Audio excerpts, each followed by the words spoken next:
Pourquoi les Africains sont pauvres? Pour répondre à cette question, je vais l'inverser. Pourquoi les Européens, les Occidentaux, allez, disons-le clairement, les Blancs, sont riches? Vous allez me dire, non, les Africains ne sont pas pauvres, on a un sous-sol rempli de richesses, machin. Non, la pauvreté ou la richesse, c'est une valeur active, pas passive. Si on partait de ce principe, on va dire que la terre entière est riche, puisque c'est l'homme qui fabrique la richesse. Tous les hommes sont donc riches. Vous savez très bien que c'est faux. Tous les hommes ont les mêmes capacités de fabriquer, de produire de la richesse. Dans ce cas, si on partait sur les principes que les Africains sont riches parce qu'ils auraient un sous-sol potentiellement riche, on va dire que chaque Africain a un potentiel égal à celui de Elon Musk ou de Bill Gates. Donc tous les Africains, la terre entière est milliardaire. Vous savez bien que ce n'est pas cela. Et je ne suis pas là, encore, faut-il le préciser, en train de parler des États. Je suis en train de parler particulièrement des individus. Pourquoi l'homme africain, pourquoi vous qui m'écoutez, dans vos familles qui venaient de l'Afrique, pourquoi vous êtes pauvres, vous? Pourquoi vous n'avez rien dans votre compte en banque? Pourquoi vous n'êtes pas capable de regarder une belle voiture à la télévision et vous vous dites, je vais l'acheter à ma femme? Pourquoi vous n'êtes pas capable de réagir à ce que votre enfant vient d'avoir le bac, mais vous avez déjà payé une université à 30 000 $ quelque part pour qu'il aille faire ses études? Pourquoi la très grande majorité d'entre vous qui m'écoutez n'en êtes pas capable? Pourquoi vous n'avez rien, absolument rien, pour la plupart des Africains? Eh bien, la réponse est simple, elle tient du patrimoine. Le patrimoine, c'est la richesse que vous avez accumulée. C'est votre avoir direct et réel. Vos appartements, vos actions en banque, votre argent. C'est le patrimoine direct.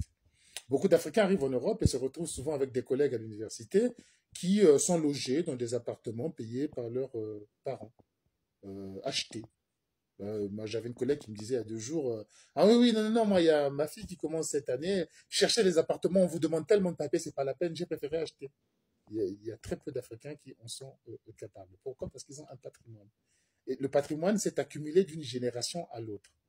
Parfois, c'est les grands-parents même qui s'investissent pour venir payer cet appartement à leurs petits-enfants. Pourquoi? Parce qu'ils n'ont que 2 petits-enfants et cet enfant a 4 grands-parents. Parfois, ils en ont 2, parfois, ils en ont 3, 4, mais ils sont capables de le faire ou on se dire que tu occupes cet appartement, ton cousin le prendra ensuite, etc. Et après, ça reviendra à votre fortune. Ces grands-parents vont quitter ce monde en leur laissant leur appartement que eux-mêmes, ils ont peut-être avant cela hérité d'un terrain, d'un champ à la campagne, mais eux, devenus des citadins, ils ont vendu ce champ. Ça leur a permis un patrimoine. Une étude très intéressante a été publiée il y a une semaine, 10 jours, et qui spécifie que la France est aujourd'hui dans le top 10 des citoyens. Les Français sont parmi les citoyens qui ont le plus grand patrimoine au monde, rejoignant d'autres. Et ce qui contredit d'ailleurs ou rejette carrément l'idée selon laquelle les pays européens occidentaux sont riches parce qu'ils ont fait de la colonisation.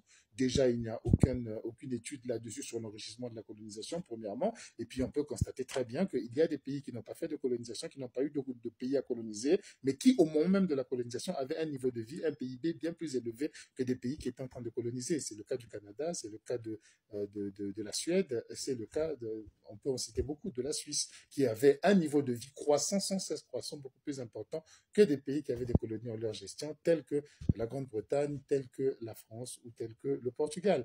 Donc, ce n'est pas là-bas. Et là-bas, même si un pays a gagné de l'argent quelque part, il n'y a pas une étape où ce pays arrive et vient dire à tous ses citoyens, on vous donne des appartements gratuitement. En tout cas, ce processus n'a pas existé, ni en Grande-Bretagne, ni en France, ni ailleurs. Et pourtant, le patrimoine de chaque individu, l'argent, la richesse directe de chaque individu est très, très, très importante.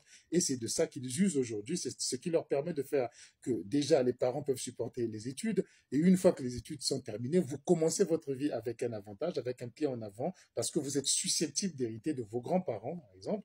Vous êtes susceptible d'hériter d'un appartement, ce qui va faire qu'en fait, votre travail à vous sera une accumulation de la richesse que vous avez trouvée en venant au monde. Et cette richesse, à la fin de votre vie, vous la léguerez à vos enfants qui va se multiplier de ce que vous avez hérité de vos grands-parents, de ce que vous avez hérité de vos parents. Vous allez le laisser à vos enfants à qui vous avez payé des études qui eux-mêmes, quand ils vont commencer leur vie, ils ont déjà le travail de 3 générations qui leur permettent de continuer à avancer. Voilà pourquoi les Occidentaux sont riches.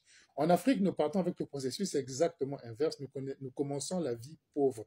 Non seulement pauvre, on la commence pas à zéro, on commence avec une dette. Nous commençons la vie avec une dette, la dette selon laquelle vous devez prendre en charge vos parents. Aujourd'hui, il y a beaucoup de citadins qui travaillent en ville des Africains, mais leur travail leur permet de vivre eux. C'est-à-dire que les démographes disent ils consomment tout ce qu'ils produisent. S'il construit une maison, c'est parce que lui, il veut être logé. Mais étant donné que la plupart des Africains vont avoir des familles avec 5 enfants, 8 enfants, 10 enfants, 2 femmes, 3 femmes, il n'est pas possible que ce qu'il a travaillé lui en une génération, il puisse donner plus à chacun de ses enfants. Il va forcément donner moins à chacun de ses enfants et laisser une charge à chacun de ses enfants. Non seulement il va leur donner moins, ne va pas être capable de leur payer les meilleures études, d'investir pour eux, pour qu'ils puissent créer des entreprises. Beaucoup d'entreprises ici sont créées en Occident avec un apport familial de 2 millions d'euros, 3 millions d'euros qu'on a pu prendre dans la famille, qu'on a pu emprunter dans la famille. Non seulement il ne sera pas capable de ça, mais il y a de fortes chances qu'il devienne lui-même une charge pour cette descendance-là, afin qu'il puisse s'occuper de lui lors de ses vieux jours. Et non seulement ça, il aura fait des enfants dont il ne pourra pas s'occuper entièrement et à qui il ne va pas donner tous les outils dans la vie. Certains ne vont pas performer et c'est ceux qui vont y arriver qui vont être obligés de soutenir leurs frères, leurs cousins, leurs grands-parents, la famille élargie du village, le quartier, etc. Donc en fait, l'Africain vient au monde avec une dette, même pas à zéro. C'est ça qui est dramatique.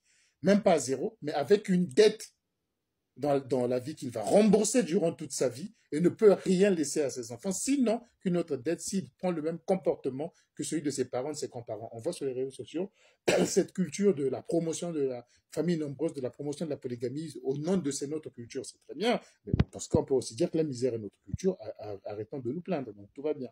Donc, l'Africain vient avec ce problème et ce n'est pas une insulte sur qui que ce soit. Je viens probablement d'une famille comme ça. Moi-même, j'ai peut-être reproduit le même schéma, mais il faudrait qu'on se dise certaines choses en face et que l'on comprenne où sont parfois nos erreurs à nous individuellement. Vous n'êtes pas pauvre parce que votre État n'a pas signé un bon contrat. Quand même, il le signerait que sa richesse de votre État va augmenter de 2 fois, de 3 fois, de 4 fois. Quoique, on vous le dit souvent, cela ne veut pas dire que ça arrivera dans votre compte en banque. Ça construira 500 km de route en plus, ça vous donnera de l'électricité 3 heures de plus, mais ça ne voudra pas dire que c'est de la richesse directe qui va venir à vous. Votre richesse en tant qu'individu est une richesse que vous avez fabriquée, que vous avez produite et que vous allez transmettre directement à vos descendants. Même si tout le monde avait du travail en Afrique, ça ne voudrait pas dire qu'ils vont devenir riches. Parce que ce travail-là, c'est quand même mieux lorsqu'il est complété par du patrimoine que vous avez à titre individuel, à titre personnel. C'est bien de ce patrimoine personnel dont il s'agit, dont je suis en train de parler. Donc la réponse est simple, la réponse de départ est simple. Pourquoi les Africains sont pauvres? C'est parce qu'ils n'ont pas de patrimoine. Et ce patrimoine est difficile à constituer si on ne pense pas à la nouvelle génération qui doit arriver, qui doit progresser, sans tenir compte du fait que il a des entraves qu'on lui a laissées, il a un héritage de dettes que ses prédécesseurs lui ont laissé ou légué.